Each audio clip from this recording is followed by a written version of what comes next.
I rise to ask question number 14 of 2017, and the question is directed to the Honourable Minister for Agriculture, Rural and Maritime Development and National Disaster. Can the Minister advise this House what rehabilitation program has been put in place for the TD04F victims? Thank you, Madam Speaker.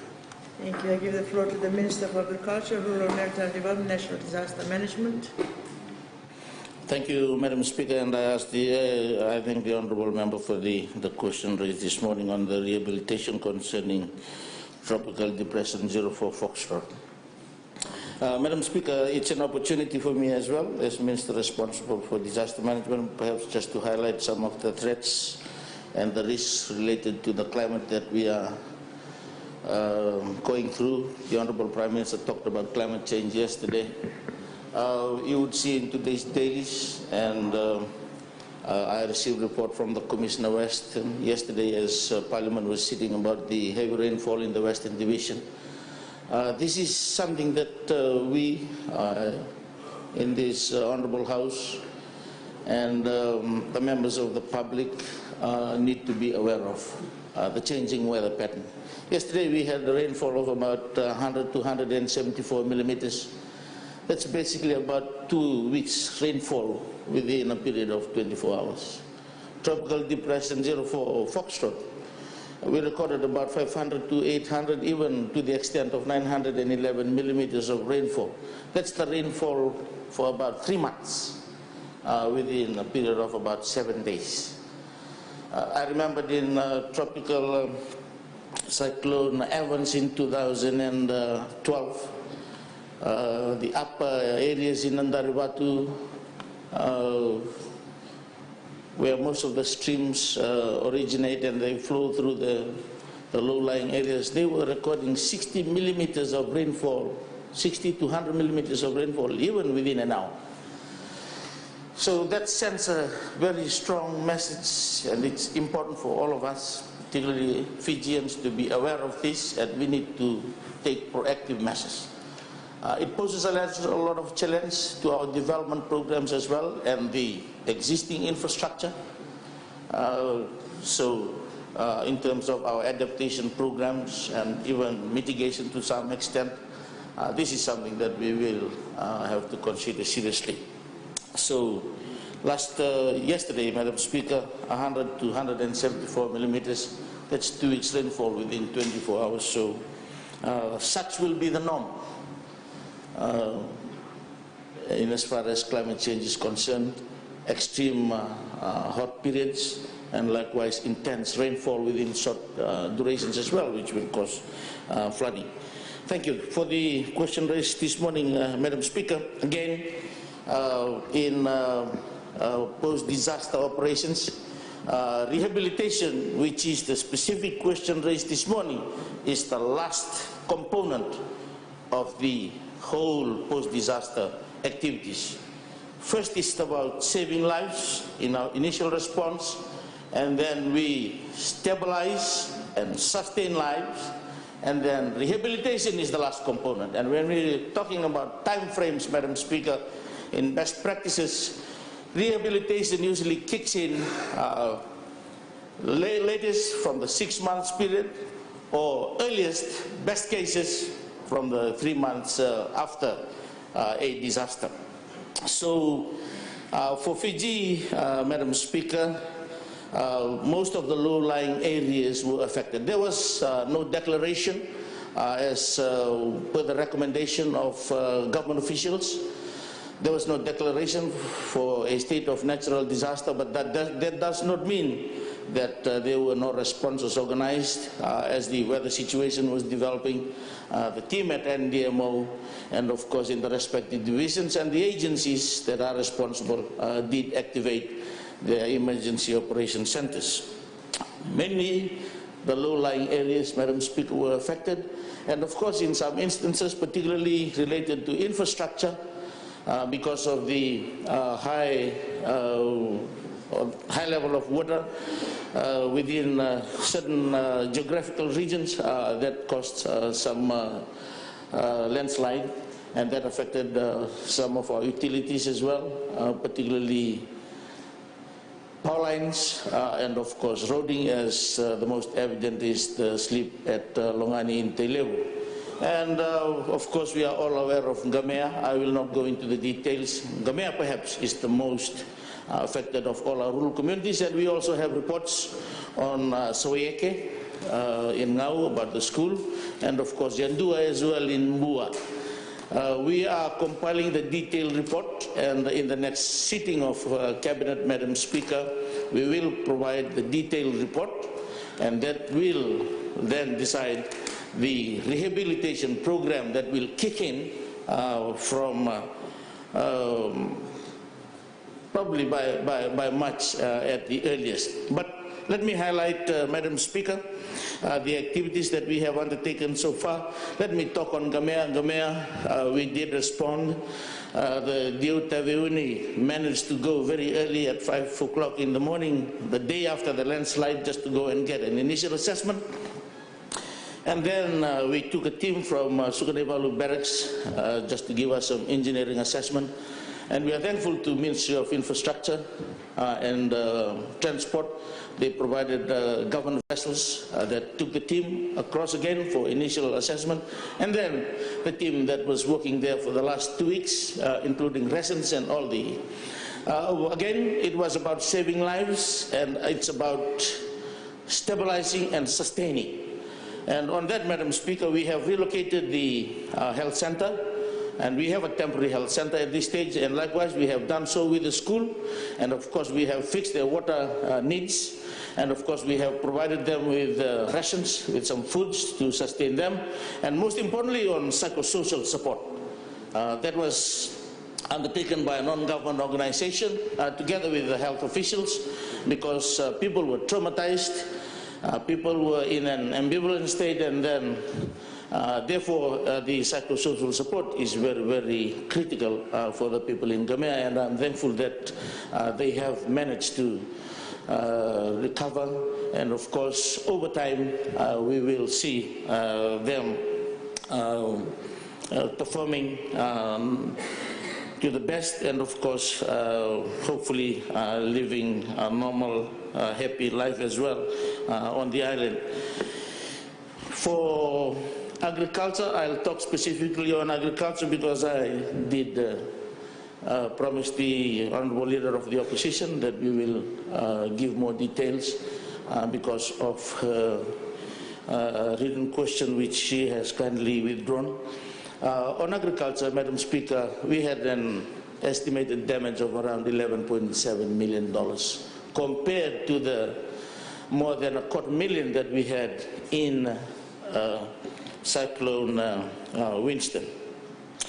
We in agriculture, however, are ahead probably of the other agencies because some of these short and medium term crops and the interventions, I can say that we are already into the recovery and the rehabilitation mode because it's within our influence, Madam Speaker.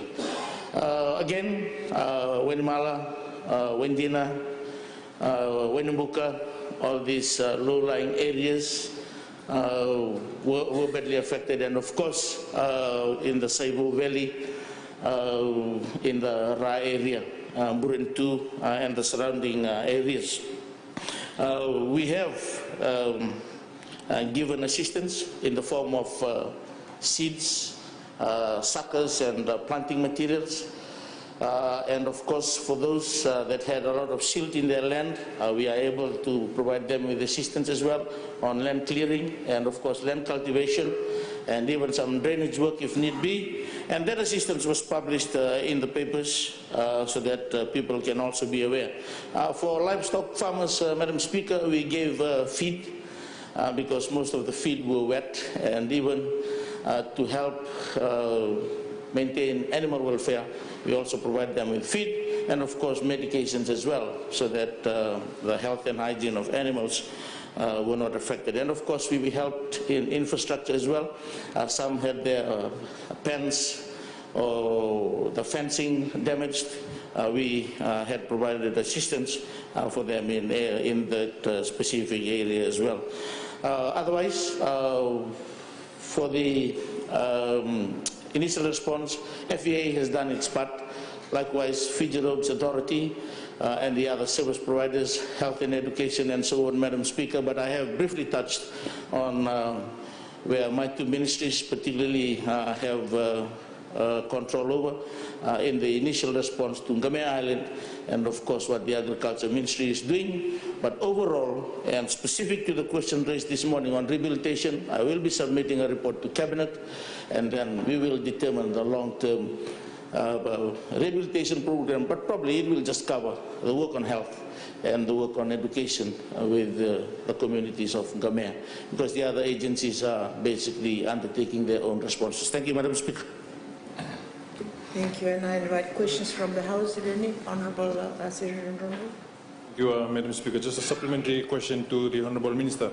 I hear a lot of rehabilitation program, but one thing that I specifically wanted to know whether the rehabilitation program also includes rehabilitating those homes and furniture that also come underwater during the tropical depression. Honourable Minister. Madam Speaker, we, of course, homes in terms of dwelling houses, that will be part of our submission to government. But when it comes to their household items, if they have insurance, well and good. But then we have NGOs, we have some leftovers too from the donations from previous cyclones. In Winston particularly, we have distributed cooking pots, blankets, all those that we have available with us. But in the long term, and I'll cover this as well here, Madam Speaker, in terms of, particularly for farmers, we started work in 2014 on looking at insurance programs to cover our farmers because of the continuing devastation in the agriculture sector. Such is agriculture, high risk, but to help maintain the interest of the farmers, we are looking seriously into this. Under our country program framework with the Food and Agriculture Organization, we started this work in 2014. There was a consultant given to us by FAO, and of course we had Dr. Numaya Tambunakawai, who assisted former Permanent Secretary, and he has local knowledge. From that report, Dr. Tambunakawai and the other consultant, as we speak, Madam Speaker, FAO has taken that to another level, and we have a group currently undertaking that review in terms of agriculture insurance, and as we speak, the chairman of the Crop and Livestock Council, Mr. Simon Cole, is in Manila this week, or from today, on a workshop on agriculture insurance. But we have Julian Roberts from Wills Tower Watson. This is a UK-based, these consultants were selected by FAO. These are UK-based consultants specialized in agriculture insurance. We have Bill Higginson of Insurance Holdings, and we have Insurance Holdings rep here in Fiji, and of course two locals, Simon and Neville Cook, who is very much involved in weather forecasting.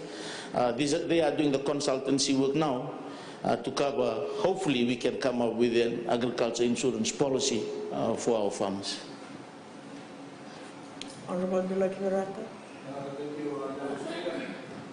I thank the Honourable Minister for his reply. Madam Speaker, I don't know if it is climate change or God is angry with this nation, because there has been frequent occurrences of these natural disasters.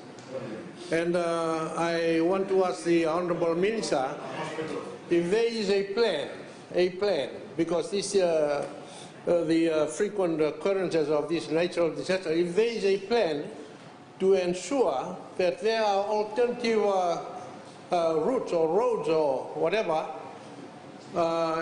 in all places. For example, Madam Speaker, in Kasavu, the slip of the road in Kasavu, luckily we have the Mautikino Road. Otherwise, there is a very little way to come to result. The question is, if there is a holistic plan for the Thank you, and I'll give the floor to the Honourable Minister. to cater for this thing. Unfortunately, you did not ask the question on time. I will now give the floor to the Honourable Prem Singh. I'll tell you the plan. Thank you, Madam Speaker. I thank the Minister for outlining the rehabilitation program for TD04F. Only yesterday we witnessed the flooding, flash flooding in Nandi, Reki Reki and other parts of the Western Division. Madam Speaker, my question to the Minister is, a lot of this flash flooding is due to blocked drains from the agricultural holdings which flow into the urban areas. What plans does the Minister have to address this in the short term while the rehabilitation program is continuing? Thank you, Honourable Minister. Thank you, Madam Speaker. I did consult my engineers a few weeks back when we had this problem.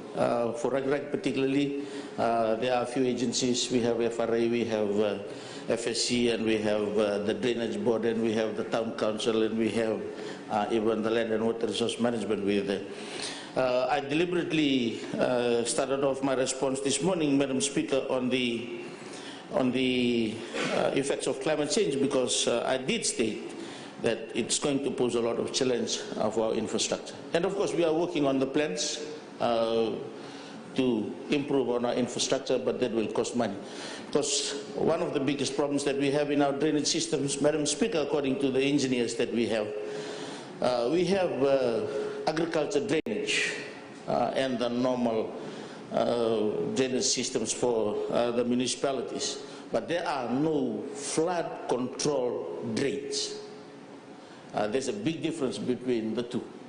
Flood controls, they are wider and they are deeper as well, so that they can contain a lot of water. But all that we have is just for the surface water, hoping that it will discharge, but it is no longer discharging now, and this poses a challenge to. We are working slowly on that, and of course, the Nandi report as well has been submitted now to government. Honourable Leader of Opposition. Madam Speaker, my question to the Honourable Minister is on evacuation centres.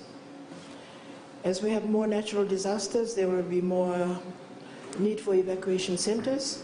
My question is whether there is adequate provision in his budget to cater for the sustenance of these people that are in evacuation centres, especially for food, because there were some concerns on food not being provided in some of the evacuation centres. So my question to the Honourable Minister. Honourable Minister. Thank you, Madam Speaker. The Act does say that when people come to evacuation centres, they are to be provided with food. But initially, they usually come with some supplies, because if, worst case, if government is cut off, then we will not be able to supply. But on evacuation centres, let me also state to the House that the Honourable Prime Minister has directed that we come up with new designs to be evacuation centre specific, and we've got our planning team working on, but you would see that there are some evacuation centres currently constructed, and it's by the New Zealand government, and we hope that we can look at the plans that they have. On foods, Madam Speaker, again, as I've stated, government is responsible, but the challenge now is community-based evacuation centres and the designated evacuation centres. The Act talks about designated evacuation centres, and usually designated evacuation centres are schools. And the report yesterday, we have tried to improve with standby generators, more water tanks now, because they are designated evacuation centres. The problem that we face currently is with community-based, because a family will just move from their home to their uncle here, and then it's termed as an evacuation centre, but within a village setting. This is the challenge that we have, and we will work with TD04F on this, Madam Speaker. Thank you. Thank you, and I give the floor to the Honourable Inia Seruiratu. Thank you, Madam Speaker. My question is whether the Ministry or the government, for that matter, have an integrated mitigating approach in terms of pre-dredging, pre-drainage, and even a better engineering works expertise in making roads, while TD04 result in the Kasavu slip, which means the engineering work and the quality of work comes into the question. So that ropes in FRA and public enterprises, whether there's any integrated approach to tackling climate change effects, because it is not only with the agriculture. Thank you, Madam. Thank you, Honourable Minister. Madam Speaker, definitely the government looks seriously at the integration where all the agencies involved, particularly when it comes to technical work, and that is why most of this work are currently centralized, because we are able to bring the Institute of Engineers, we are able to bring in the engineers from the other agencies, and so that we can look at improving, particularly on our risk preparedness. I did state last year, we are shifting from reaction to prevention, and thus this integrated approach is very, very critical, and government is doing that, Madam Speaker. Thank you. Thank you, Honourable William Namuka. Thank you, Honourable Speaker. It is interesting that government is looking at building all designated evacuation centres, whereas the reality of life in Fiji is that the Waleni Songo in the villages are now predominantly used as evacuation centres, which was encouraged by the government, SDL government. Now this government put a stop to it.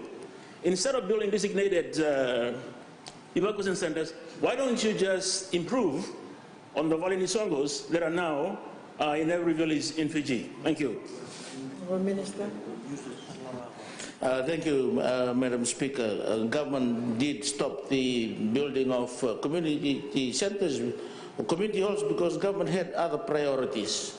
It was not stopped simply for the sake of stopping it, because priority was on water, priority was on education, priority was on health, priority was on roads, priority was on the basic essentials before we come to community halls. And most of the community halls are used for other purposes, rather than bringing in development and capacity building in the local communities. But the response, Madam Speaker, to the question is, we're talking about human rights, women welfare and children. This is why we have to build specifically for evacuation centers, because children are being raped in evacuation centers. There's a lot of incidences happening in evacuation centers because the children, the women are not separated. And that is why we are to look at specifically constructing for these purposes. Thank you, Madam Speaker. Honourable Inia Seruiratu. Madam Speaker, I would like to thank the Minister for his answers that have given this House. As I listened, Madam Speaker, I could see that there is no way out for the government. No way out. They've exhausted all ideas. And I would like, Madam Speaker, to ask the Minister, now is the time to turn to God the Creator. Now is the time. And I would like to ask the Honourable Minister whether he would consider putting before the government to seriously consider this, because if this kind of disasters does not stop, then there is no other way. Whether the Honourable Minister will be able to consider to put this before the government, to put in place a program and arrangements to take these nations before the mercy of God. Because this time we need that. Climate change and champion climate change, Madam Speaker, is not going to address the situation. Honourable Minister. Madam Speaker, we are all here at the mercy of God, and God is compassionate and God is full of mercy, and we all praise God for all that we are going through. In everything, give thanks. Amen?